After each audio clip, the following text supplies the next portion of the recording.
Sabe, na nossa língua portuguesa, existem umas palavrinhas pequenininhas, sabe? Mas que têm um poder assim gigantesco. Elas são tipo uns camaleões, mudam completamente o cenário de uma frase. A gente está falando das preposições. Então, vamos mergulhar de cabeça nesse universo para descobrir como é que elas funcionam. Para começar, imagina essa cena aqui. Falou, Lucas. Assim, solto no ar não diz muita coisa, né? Fica vago. Tá faltando uma peça, uma conexão. E é exatamente aqui que a mágica das preposições começa a acontecer. Agora, olha só, a gente coloca uma preposição, com. Falou com Lucas. Pronto. Agora a gente consegue imaginar um diálogo, uma conversa acontecendo. O sentido ficou claro, direto. Mas e se a gente trocar essa pecinha? Falou de Lucas. A ação já muda totalmente. A conversa agora é sobre o Lucas. E ele nem precisa estar ali. Percebe o poder que uma palavrinha tem? Vamos para mais uma troca. Falou para Lucas. Aqui a comunicação já é outra. É mais unidirecional. Alguém está se dirigindo ao Lucas, talvez dando um recado, uma ordem, fazendo um discurso. E para fechar com chave de ouro, falou contra Lucas. Nossa, aí a situação mudou de figura completamente. Agora a gente tem oposição, um conflito. A partir de uma frase super simples, a gente criou vários cenários diferentes só trocando uma palavrinha. Isso mostra como as preposições são poderosas, mas também um pouquinho traiçoeiras. Tá. Então, o que são, afinal de contas, essas palavras tão influentes?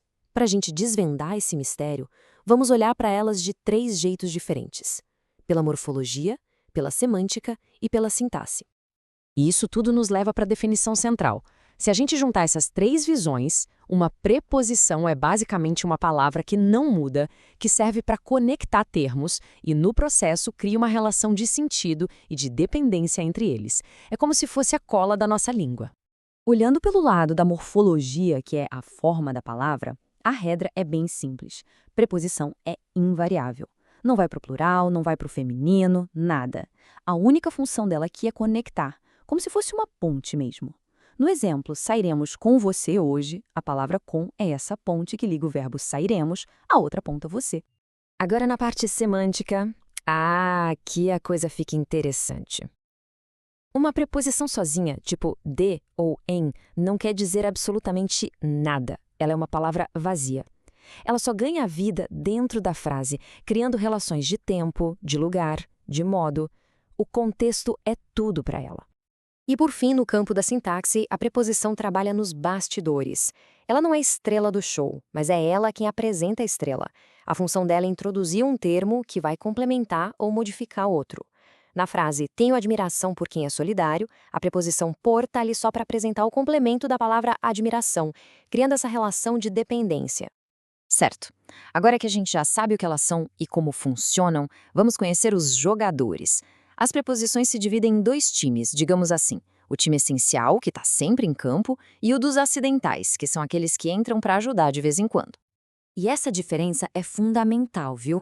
As essenciais nasceram para ser preposições e só fazem isso da vida. Já as acidentais, bom, elas são palavras de outras classes, como advérbios ou conjunções que de vez em quando vestem a camisa de preposição para uma jogada específica. E aqui está o time titular: a, ante, com, de, em, para, por, sobre. Essas são as preposições essenciais. A lista não é muito grande e memorizar esses nomes é o primeiro grande passo para começar a dominar o uso delas nas frases. E aqui alguns dos jogadores emprestados. Palavras como conforme ou durante, que geralmente têm outras funções, mas que em certas frases atuam como conectores, iguaizinhas a uma preposição. Elas trazem ideias de conformidade, de tempo, de meio e por aí vai. As preposições também gostam de trabalhar em equipe, sabia?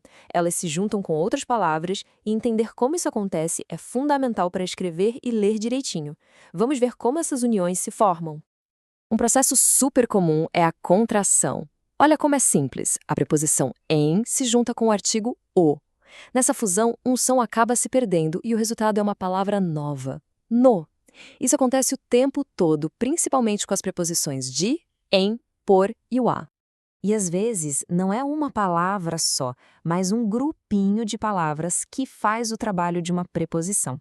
Isso a gente chama de locução prepositiva. Tipo, apesar de, em frente a, por causa de, são expressões fixas que funcionam como uma preposição única e, olha que interessante, sempre terminam com uma preposição essencial. Ok, agora a gente vai para a parte mais avançada. O verdadeiro segredo para dominar a sintaxe que envolve as preposições.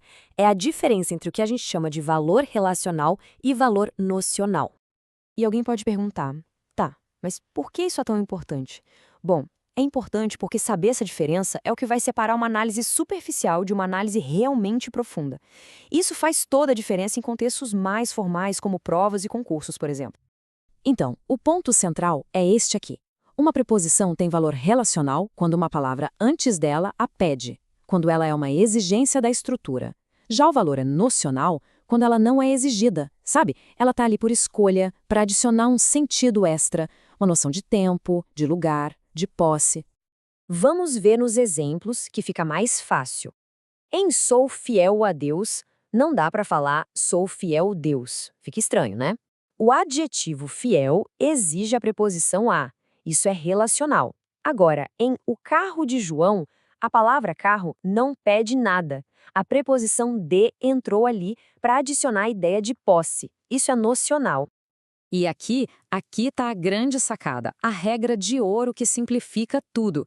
Se a preposição é relacional, o termo que vem depois dela é um complemento nominal. Se a preposição for nocional, o termo é um adjunto adnominal. Simples assim. Essa distinção resolve uma das maiores dúvidas da sintaxe do português. É um verdadeiro divisor de águas. Entender isso de verdade não é só decorar uma regra, não. É como ganhar uma nova lente para enxergar como as frases são construídas peça por peça. Muda completamente o jogo da análise sintática. E com isso, a gente encerra essa análise. Fica a reflexão. A partir de agora, quando uma preposição aparecer numa frase do dia a dia, qual vai ser o primeiro instinto? Deixá-la passar batido ou parar um segundinho para pensar no valor dela? Será que é relacional ou nocional? A busca por essa resposta é o verdadeiro começo para dominar nossa língua.